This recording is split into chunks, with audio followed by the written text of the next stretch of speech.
नमस्कार दोस्तों। Managing your self के हमारे 5वें एपिसोड में मैं रजनीश आपका बहुत बहुत स्वागत करता हूं। और दोस्तों, आज हम जिन टॉपिक्स पे बात करने वाले हैं बहुत शानदार टॉपिक्स हैं। अपनी प्रोडक्टिविटी कैसे इंक्रीज करें, टू डू लिस्ट का क्या रोल है, कैसे हम उसका यूज कर सकते हैं। सो इस तरह की कुछ विशेष 5 पॉइंट्स आज हम डिस्कस करने वाले हैं। लेकिन मैं आपसे ये कहना चाहूंगा कि अभी तक अगर आपने इस YouTube चैनल को सब्सक्राइब नहीं किया है तो आप ये जरूर अभी के अभी कर लें और बेल बटन जरूर प्रेस करें दोस्तों, ताकि आप ये इंपॉर्टेंट सीरीज के वीडियोस और बाकी वीडियोस को मिस ना करें। सो चलिए आगे बढ़ते हैं। सो आज हम अपना 21वां पॉइंट जो है उसको डिस्कस करने वाले हैं, और 21वां पॉइंट जो है वो है प्रोडक्टिविटी को लेकर। अपनी प्रोडक्टिविटी को बढ़ाइए। राइट। सो प्रोडक्टिविटी बढ़ाने के लिए दोस्तों देखिए, हम सब लोग जो है वो डिमांड और डिस्ट्रैक्शंस, भटकाने वाली जो दुनिया है इसके अंदर काम कर रहे हैं, जहां डिमांड भी बहुत है और डिस्ट्रैक्शंस भी बहुत ज्यादा हैं। सो इस तरह की जो सिचुएशन में हम काम करते हैं, जी रहे हैं, तो इसमें प्रोडक्टिव कैसे हो पाए, प्रोडक्टिविटी कैसे अपनी इंक्रीज करें, इसके लिए सबसे पहले हम 3 पॉइंट्स डिस्कस करेंगे। सो पहला पॉइंट जो है, अपने पास एक जो है टू डू लिस्ट जरूर रखिए। सो टू डू लिस्ट जो है उसके अंदर जितने भी काम हैं, जो भी दिन भर के काम हैं, जो भी प्रोजेक्ट से रिलेटेड हैं, घर से रिलेटेड हैं, कुछ भी वट एवर, छोटी से छोटी बड़ी से बड़ी चीज जो है अपनी टू डू लिस्ट में शामिल कर लेनी है। तो सबसे पहला और इम्पोर्टेंट फैक्टर है टू डू लिस्ट, है ना। अपने पास एक टू डू लिस्ट बनानी है, हर दिन बनानी है, राइट। और दूसरी चीज क्या है कि इस टू डू लिस्ट को एक बार ध्यान से देखकर जो काम सबसे ज्यादा इंपॉर्टेंट है उसको पहले कर लेना है, राइट। सो जो इंपॉर्टेंट काम है उनको पहले निपटाने से क्या होता है कि एक जो प्रेशर है उसको हम अपने ब्रेन पे बिल्ड होने से बचा लेते हैं, राइट। और तीसरी चीज जो है बहुत इंपॉर्टेंट है कि ऐसे काम, ऐसी गतिविधियां जो हमें लगता है कि इतनी ज्यादा इंपॉर्टेंट नहीं है, उनके लिए भी टाइम ब्लॉक कर लेना है, उनको भी कर लेना है। कैसे करना है? टाइम एक स्पेसिफिक जो स्लॉट है अपने दिन का, उसको उसमें हमने रिजर्व रखना है कि हमें उन एक्टिविटीज को करना है। और ये एक्टिविटीज किस तरह की हो सकती हैं? कहीं हम कुछ क्रिएटिविटी के रिलेशन में कुछ करना चाहते हैं, इंपॉर्टेंट नहीं है उस दिन के लिए, लेकिन हम करना चाहते हैं, सो उसके लिए थोड़ा सा स्लॉट बुक कर लेना है। कहीं ना कहीं हम नए रिलेशंस बिल्ड करना चाहते हैं, उसके लिए थोड़ा सा स्लॉट हमें रखने की जरूरत रहती है, राइट। सो इम्पॉर्टेंट क्या है कि हम प्रोडक्टिविटी अपनी बढ़ाने के लिए टू डू लिस्ट जरूर मेंटेन करें। और दूसरी चीज है कि हम जो इम्पोर्टेंट काम है उनको पहले कर लें। और तीसरी चीज है कि जो काम हमें लगता है कि इम्पोर्टेंट नहीं है, हम उनके लिए भी थोड़ा सा समय निर्धारित करें, ताकि ऐसी स्थिति ना आ जाए कि वो इम्पोर्टेंट की कैटेगरी में शामिल हो जाएं, राइट। सो 22nd पॉइंट हमारा आज का है, अपनी जो टू डू लिस्ट हमने बनाई हुई है उसको हम बेस्ट यूज करें। हमने अपना जो टू डू लिस्ट बना रखी है उसका बेस्ट यूटिलाइजेशन करना है। और दोस्तों, हम सब जानते हैं कि हमें बहुत थोड़ा सा चैलेंजिंग रहता है कि हम अपना जो शेड्यूल है उसके ऊपर थोड़ा पहरा दे पाए, हम अनुशासन जो है वो उसको मेंटेन कर पाए, राइट। लेकिन हमें अपना जो रूटीन की जो एक्टिविटीज रहती हैं उसमें अगर हम ये 3 पॉइंट्स जो है इनका अगर इस्तेमाल कर लेते हैं, जो मैं अभी आपके साथ शेयर करने वाला हूं, तो इस चीज के अंदर हमें हेल्प मिलती है और हम अपनी टू डू लिस्ट का बेस्ट यूटिलाइजेशन करने में कामयाब हो सकते हैं। ठीक है। सो पहली चीज आपको क्या करनी है, दोपहर होने से पहले जो कोई भी 3 इंपॉर्टेंट काम है उनको निपटा लेना है। ठीक है। और आप और हम जानते हैं कि एक एक एक स्टेटमेंट भी है कि well begun is the half done, right. So well begin क्या है कि शुरुआत अगर हमने अच्छी कर ली, दिन का हाफ जो है उसको हमने प्रॉपर यूज कर लिया, और 3 बड़े काम जो है वो हम लंच से पहले कर लेते हैं, तो लंच के दौरान हम थोड़े से कंफर्टेबल हो सकते हैं कि यस, मेरा अभी तक का समय अच्छा रहा है और मैं अब बाकी का भी अच्छे से निपटाने वाला हूँ, राइट। सो दूसरी चीज क्या है कि अगर आप स्पीड चाहते हैं तो सीक्वेंस में चीजों को रखिए। ठीक है। बेटर स्पीड के लिए चीजों को सीक्वेंस में रखना बहुत ज्यादा जरूरी है। और सीक्वेंस किस तरह का होना चाहिए? सीक्वेंस ऐसा होना चाहिए कि जो ज्यादा समय लेने वाली चीजें हैं, और इंपॉर्टेंस का तो हमने ध्यान रखना ही है, बट जो ज्यादा टाइम लेने वाली चीजें हैं उनको हमने घटते हुए क्रम की तरफ लेकर चलना है। ज्यादा टाइम लेने वाली पहले, फिर उससे कम, फिर उससे कम, फिर उससे कम। ठीक है, तो सोचिए कि हमने पहले वाली जो बात की कि हमने लंच से पहले 3 मेन काम कर लेने हैं। इट मीन्स कि हमने 3 बड़ा स्लॉट लेने वाले जो काम है उनको लंच से पहले निपटा दिया है।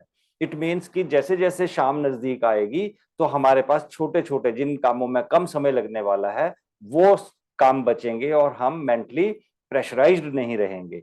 राइट, सो ये चीज जो है वो डेफिनेटली हमको हेल्प करने वाली है। और तीसरी चीज इसी के अंदर क्या है कि जितने भी काम ऐसे हों जो कि एक ही जैसे हैं, है ना, तो उनको हम एक ही समय पे निपटाने की कोशिश करें। राइट, सो एक ही समय पे मतलब एक जैसे काम जो हैं उनके लिए डेफिनेटली हमारा जो ब्रेन है उसको एक जब रिपीटिशन मिलती है किसी भी सब्जेक्ट को लेकर, किसी भी प्रोजेक्ट को लेकर, किसी भी काम को लेकर, तो रिपीट होने से हमारी दक्षता बढ़ती है, हमारा जो एक्सपर्टीज है वो इंक्रीज होती है। इट मीन्स कि फिर हम उस काम को कम समय में कर पाते हैं।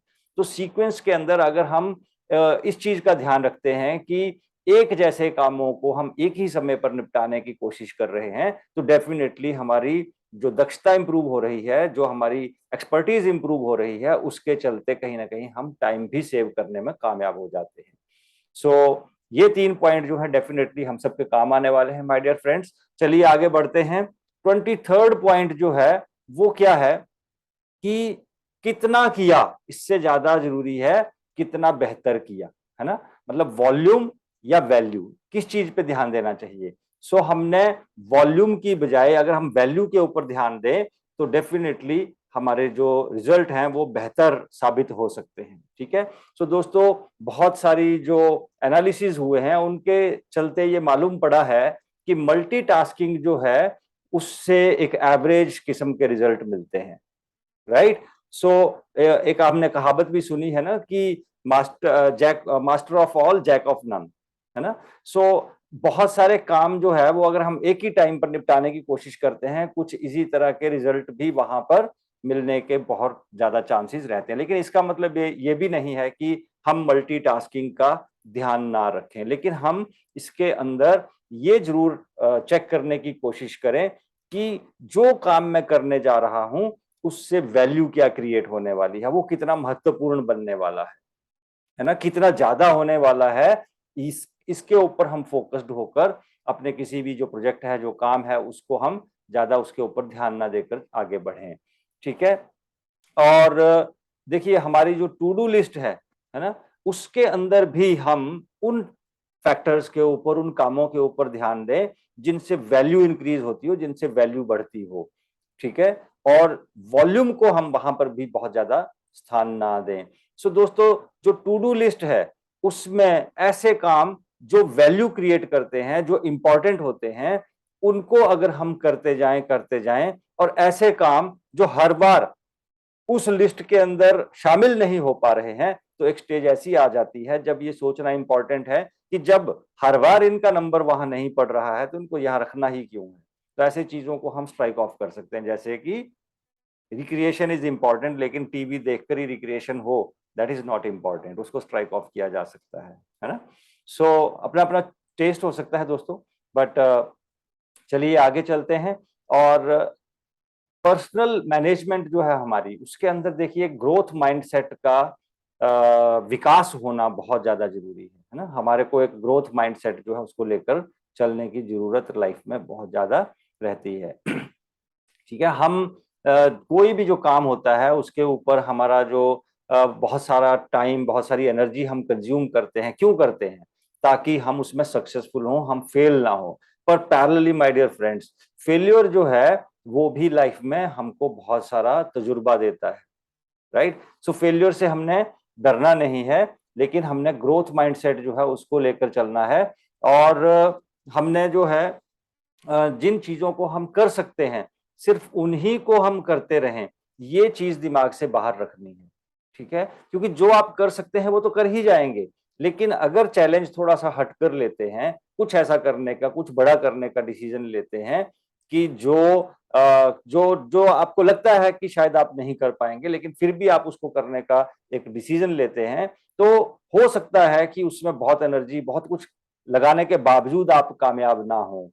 कोई बात नहीं, कामयाबी नहीं मिली तो कोई दिक्कत नहीं, नॉलेज मिला, तजुर्बा मिला, वो आपका जो एफर्ट है, वो जो आपकी इन्वेस्टमेंट है, वो आपको सक्सेस नहीं दे पाई तो क्या हुआ, ज्ञान तो देकर गई।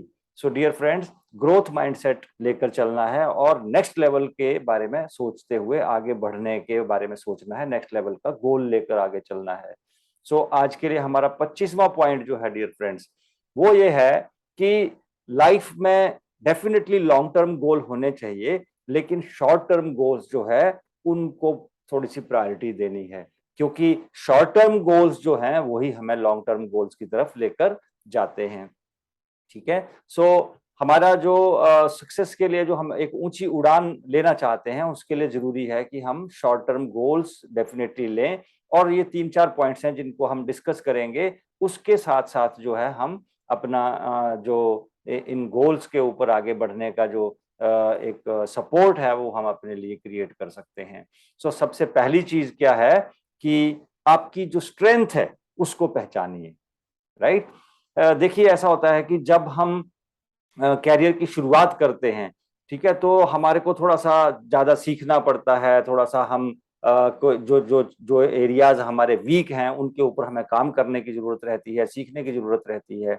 ओके, लेकिन हमें लाइफ में इसके लिए तैयार रहना चाहिए कि हमें अपनी जो स्ट्रेंथ्स हैं उनका भी हमें मालूम पड़े, उनको भी हम एनालाइज करें और हम अपनी स्ट्रेंथ के हिसाब से बेस्ट करने का एफर्ट डालें, बेस्ट करने की कोशिश करें। सो दूसरी चीज क्या है कि आप अपने आप में एक ब्रांड हैं। आप चाहे कहीं जॉब करते हैं, चाहे बिजनेस करते हैं, आपकी शॉप है, लोग एज ए ब्रांड आपको पहचानने चाहिए। सो अपना जो ब्रांड है उसको मजबूत करने के ऊपर जरूर ध्यान देना है डियर फ्रेंड्स। ठीक है, और ब्रांड मजबूत करने के लिए बहुत एक इम्पॉर्टेंट चीज रहती है कि जो कुछ भी हम रूटीन में कर रहे हैं उससे हटकर भी हम कुछ एक्टिविटीज में पार्टिसिपेट करें, है ना। अगर आप को लगता है कि आप चीजों को अच्छे से मैनेज कर सकते हैं, आप के पास कुछ लिंक्स हैं, तो जो आपकी कोई भी जहां पर रह रहे हैं वहां की जो सोसाइटी है, अगर उसको कोई बिल्डिंग बनाने की जरूरत है जो कि सबके काम आने वाली है, तो आप उसकी मैनेजमेंट का कार्यभार ले सकते हैं। आपको वहां सैलरी नहीं मिलेगी, लेकिन आपका ब्रांड मजबूत होगा। राइट, सो कोशिश करें कि इस तरह की कुछ एक्टिविटीज जो हैं उनमें शामिल हुआ जाए, जो सोसाइटी में आपको एक ब्रांड स्टैब्लिश करने में मदद करें दोस्तों। सो तीसरी चीज क्या है कि जो सक्सेस हमें लेनी होती है उसके लिए हमें अपना थोड़ा सा एक रेफरल क्रिएट करने की जरूरत रहती है।